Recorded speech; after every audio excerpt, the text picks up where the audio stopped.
Your 20s are wild. They are a mix of I'm trying to figure it all out and wait, I have no idea what I'm doing. If you're in your mid-20s, you know this is an age where you're trying to juggle the expectations, the failures, the wins, and it's a lot of confusion. Today, I'll be sharing with you some real honest lessons that I'm learning in my 20s, and hopefully they will resonate with you. With that being said, let's go ahead and start today's video.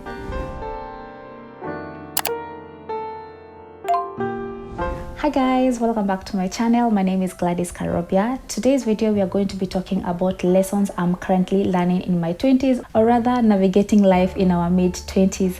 With that being said, let's go ahead and start today's topic. The number one lesson I'm currently learning is embracing change. I used to overthink almost all decisions. Like if I wanted to do something, I used to question, is this the right thing to do? What if something bad will happen? What if this thing that I'm currently doing is it? And it was a whole lot of confusion. I'm not saying like right now I'm fully 100% comfortable with change, though I'm on that path.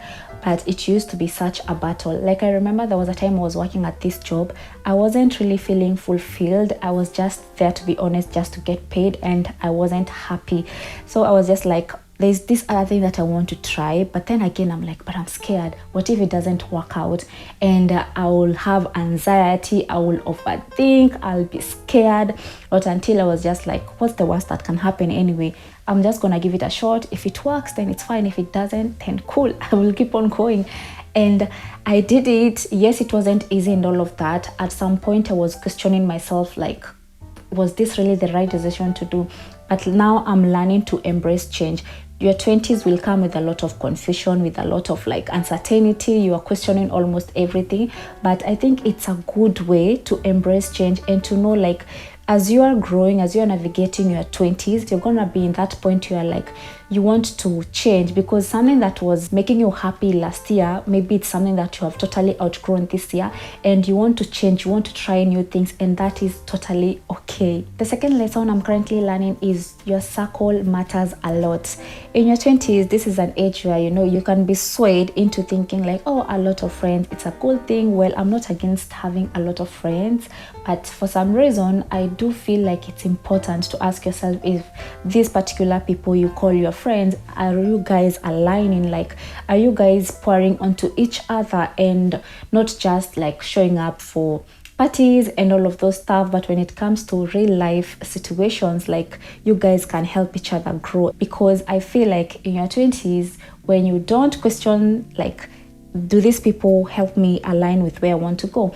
Do I help them as well to get where they want to go? For example, you want to be friends with people who are business-minded people who are going somewhere with their lives, people, for example, who are working on, whether it's career-wise, whether they are trying to build their own business, someone maybe they're trying to get back to school and better themselves. You want to be with people who are so focused, because I think the worst thing that you can do to yourself is to have a circle of people who are going nowhere, because trust me, you will also be going nowhere. There's this saying that says, show me your friends and I'll tell you the kind of person you are. I used to argue with that statement so much when I was much younger, but right now I know how true that statement is. I recommend having at least maybe 3 friends. For instance, I have only 2 good friends. These are my people, and I am so happy. These are the people who I'm I know what they are about. They know what I'm about. We pour onto each other's cups. Not to say that I'm not open to making new friendships, but I know these are my people. I got them just like they got me. So it's upon you to take care of yourself, especially when you're in your 20s, and to be very, very selective of the people you choose to associate yourself with. Next lesson I'm learning is comparison. I have suffered, and I think I have played a part in my own suffering, if I'm being honest with myself, because I used to be on social media so much, especially, and I think that is where my anxiety was coming from. Now, what I used to do when I was on social media, especially Instagram, I used to come across so many highlight reels, pictures of people in places, and then I used to really want that to be my life, and it made me really hate my life. And I hate to say this, but it really made me feel like I wasn't living life, or my life sucks, like what's happening, what am I not doing. And especially when I used to come across like people almost younger than me, and they are showing their apartments, they're showing what they've bought for their birthdays, and then I used to feel like, what are they really doing that I'm not doing? Or I wish I could have that apartment. But then again, do you have the money to pay for that apartment? Or do you know who's paying for that apartment? Because as you know, yes, someone might be showing something on social media, but it could be some people are well privileged to have like people who support them. It could be like you're getting your first apartment and your parents are gonna pay for it. And so it's different stories out here. We can't assume that everybody is putting on a fake life. Some people are actually living it. But now when it comes to you and you're in your 20s, comparison is really tough. And I'm saying this because I've been there and I've worked so hard, and I'm continuing to do the work to like know that I have my own life, I have my own race, I have my own shoes to wear, and I should just focus on that. I have a journey that I know this is my life.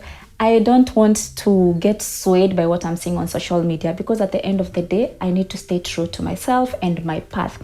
Now, it's not bad to watch these things, but you just want to know that if something is not like making you feel good about yourself, about your life, I always say this, make use of the unfollow and block button. If it's gonna make you feel like you hate your life, you hate where you're at in life, or you hate where you live, you're not even grateful for what you currently have, it's totally okay to block and unfollow these things or these people or these social media platforms. Now, you want to make sure that, for example, here, I know it's hard, but this is where you want to be like, if a social media platform is making you feel so drained, you can also like uninstall. Let me tell you, if you have never done this, try to take a break from social media. I have breaks on social media. As much as I do post content, I also know that at the end of the day, I'm human and I'm bound to find something that may make me feel like some type of way. So if I decide to take a break, I normally give myself those breaks, because at the end of the day, you are human and these things will happen, and it's okay and it's life, and I'm learning to be at peace with that. Next lesson I'm learning is financial literacy is your friend. If I could go back to certain times, certain years, and just get back my money that I wasted on things that do not matter. At this point, I always remember those days where I used to be like, I'm spending money on just things because I'm seeing them. And this is money you actually went to work. You worked so hard. Sometimes you were crying. Sometimes it was so hard. You felt like giving up. But then again, when you got paid, you use that money to do unnecessary things instead of maybe saving the money or investing the money. This is where I'm saying that you don't have to wait until you're in your 40s or 30s to start learning financial literacy. Right now, I am so invested in learning about money, and I try to keep an open mind in knowing that I don't know a lot about money. In fact, I don't know about money. I always like to tell myself like I don't know, so that I'll be open to learning. I'm getting myself the books, I'm listening to podcasts. I just want to learn about money, because when you're not financially literate about money, you are bound to misuse every penny that will come your way, in thinking that you have to make a lot of money for you to invest your money, for you to save your money, and all of those tips. I'm not a financial guru or anything, but some tips I can give you is, if you have some money, spare some money and get books about financial literacy. A book I can recommend is Rich Dad Poor Dad. I know I have mentioned that book so much, but that book really changed the way I see money, changed my relationship with money, and it's a very good book. Also learn about budgeting. Like every month, I know I have a budget of the money I'm supposed to spend on food, maybe my personal hygiene stuff and all of those things, maybe my transport if I want to go somewhere, and all of those things. I have a budget. I am not all over the place with just spending. Like there's the amount of discipline and respect I'm putting into money, because we are working so hard to get this money. Why not respect your money? Why not save your money? Why not invest your money? Why not put respect? I even had someone say that you disrespect your money when you put your money in your wallet, like and it's so tangled. Like you need to arrange your money properly. You disrespect your money when somebody's emergency become your own emergency. I am listening to those podcasts and they're just blowing my mind away. And you don't have to wait. Like I said, please invest in your financial literacy. It will save you so much. Next lesson I'm learning is how to say no. You know, when we were growing up, we were taught like it's okay to say yes. Like I personally, when I was growing up, that was like something. When you're a good child, you're supposed to be saying yes. But when you say no, you're like, oh, she's so indisciplined. Who taught her this and all of those stuff?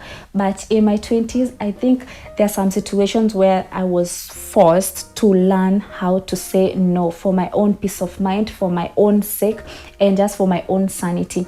When you are in your 20s, this is where you're like, sometimes you need to learn to even tell people, no, you cannot make it. Not responsibilities where you feel like you don't have it in you to fulfill this. No to parties or to events that you feel like you didn't plan to go to this place because you didn't plan to spend that kind of money out of the blues. Because what I have realized is that whenever you say yes to people and you are saying no to yourself, you are literally setting yourself on fire, so that you'll be keeping other people warm. And the first person you need to nurture and make sure that the person is good and okay before anything else is you. Nobody will come there and like, if you don't look out for yourself, if you don't learn how to respect your boundaries and learn how to communicate, like when you can't do something, nobody will come there and do it for you. It's upon you to tell people, no, you cannot make it. No, I don't have it in me to do this particular task. No, I cannot cover you for work because I had other things to do. And one thing I'm also learning when it comes to saying no is not over explaining myself. If I'm politely telling you that I cannot do something and you're not understanding me, that's on you. And I have totally made peace with myself, because before, when I used to tell someone like, no, I cannot be able to do that, I used to find myself like I'm trying to make the person really understand where I'm coming from. And most of the time I had spent a lot of time explaining myself, and it was so draining, and I no longer do it. If you cannot accept me politely telling you that I'm not able to do a particular thing, however you choose to see me, that's entirely on you, and I have made peace with that, and you should do the same for your own peace of mind. The next lesson I'm learning is that failure is part of the process. Now, you know, sometimes when you do something, and I'm mostly talking about our 20s because this is really a tough era in your life where nobody really prepared you for this. Like for me, I don't know. Actually, nobody told me like this is how the 20s are, because when I tell you, at sometimes in the middle of the night, I just question everything I do. I question almost everything. Sometimes I'm even not sleeping, I'm just thinking, and it's it's so confusing. Sometimes you're just like, is it only me? But especially when you're trying to do something and you failed and you feel like, oh God, like what else can I do? I tried this thing, it failed, now this is the next thing, it failed. And I'm here to tell you that failing is also part of the process, and it's okay. What I'm learning to do right now, because I told myself I will not stress myself, I will only do what I can, is that I'm going to take every failure as a lesson and I move. If I tried something and I failed, I will just take the lessons that came with that and move on to the next thing. I don't want to dwell on mistakes. I don't want to dwell on this thing that happened 1 year ago, maybe when I was 24, and it's making me feel so miserable, and now I cannot even move a step further because this thing is just keeping me stagnant. And when you come to think about it, it's been 2 years, you've not done anything with yourself, you're just there crying. Maybe now you're a victim, now you're sad, it's like you're calling, it's like you want now a pity party of all people to feel sorry for you. But you have to keep it moving, because life will not stop, failures will not stop, failures are there. You just need to take it as it comes and just keep moving, because at the end of the day, everybody, and I believe everyone out there, everyone is facing setbacks in one way or the other. It's just a matter of how you're gonna take it and just carry on with life, because whether we like it or not, these things will keep on happening. It's just upon us to take them as they come and we just move. The next lesson I am currently learning is that you have no business being in a relationship if you don't love yourself. If I could do a video on this, I wish I could, but this is a lesson I had to learn the hardest way, the most painful way. And I think this is the only lesson that I will take forever in my life, that I have learned in my 20s. Because if you do not love yourself, you'll be letting other people tell you how to love yourself. If you don't love yourself, you'll be allowing other people to dictate how you should be living your life, what you should be doing, and it's really sad. If you don't love yourself, how is it possible that you're even gonna love another person? this is a lesson that I am currently learning, and sometimes I tell myself, I wish instead of wasting my sweet early years, I just invested in myself. I just learned what was my favorite color. I just learned what was my favorite food. I just learned to cook maybe a meal or two. I just learned to enjoy things by myself, whether that is going to get groceries, things that I'm currently enjoying doing by myself. I wish I did all of those things instead of wasting my time, instead of allowing someone to make me feel the way I felt about myself. And if only you could go back. So if you are watching this video and if you are listening to me right now, and if you are in your early 20s and you think that a relationship or this person that you love so much is the one who's going to help you to figure things out, I'm here to tell you that it's not it. Sometimes things don't go the way you want to, and this is a time where you're supposed to really invest in yourself. Learn what you love, learn what makes you happy. What is that movie that when you watch you feel so much like happy? You feel like that child who was growing up and she's so happy. What is that color that when you see it you'll be like, oh, this is my favorite color? When I tell you that when I was in this relationship, I wouldn't go into details, that I didn't even know what I liked. If you ask me, Gladys, like, who are you? I wouldn't tell you a thing. I didn't know what I liked. I didn't know what I stood for. I was just there. I'm in love. I mean, what? It's the worst thing that you can do to yourself, because you're mentally drained. You don't know what you want. It's just a whole lot of mess. Now, I don't know about you, but if you've been there in this kind of situation, please drop some comments down below and let us learn from each other, and maybe we can save our little sisters along the way. And last but not the least is growth takes time.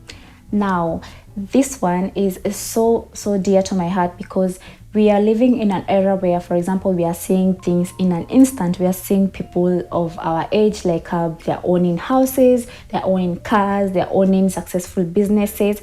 But every single day, I'm trying to remind myself that good things takes time, and I am a work in progress, and I am going to focus on my journey. Yes, the distractions may be there. Yes, I might come across someone who is even younger than me. Like, I do come across people who are younger than me, people who are doing way more than I am doing, people who are achieving way more than I have achieved. But every single day I'm reminding myself that you have your own life, I have my own race, and this is my life, and I'm supposed to focus only on that. At any other time I'm supposed to look at another person who is having more. It's just to motivate myself, and that's it. I don't want to look at someone who has more and then I feel like I'm a failure. I always want to remind myself that I am a work in progress, and it's okay. Things takes time, and it's okay. And there is this beauty, and there is this something that comes my mind so much, knowing that you worked for something and then you have grown along the way when you are working towards this thing, and you have really changed, and there is this woman or man that you've become just by focusing on this thing, by putting in the work. You have learned so much from the failures, from the setbacks, and now you are on the winning line. Now, let's not be too serious at the end of the day. It's just one life. Plus, I always try to remind myself, I know this is gonna sound so funny, that we are not gonna come out of this life alive. And the fact that nobody is gonna come out of this life alive, it's enough reason not to really take it too serious. Just do what you have to do, and remember to have fun along the way. It's just your 20s and we're gonna make it. All right, yeah, so that was all for today's video. I hope this video resonated with you in one way or the other. Please, let's keep this video going down in the comment section below. Let us know what are the lessons you're currently learning when navigating our early 20s or mid 20s or late 20s, and let's learn from each other. Until the next video, bye guys.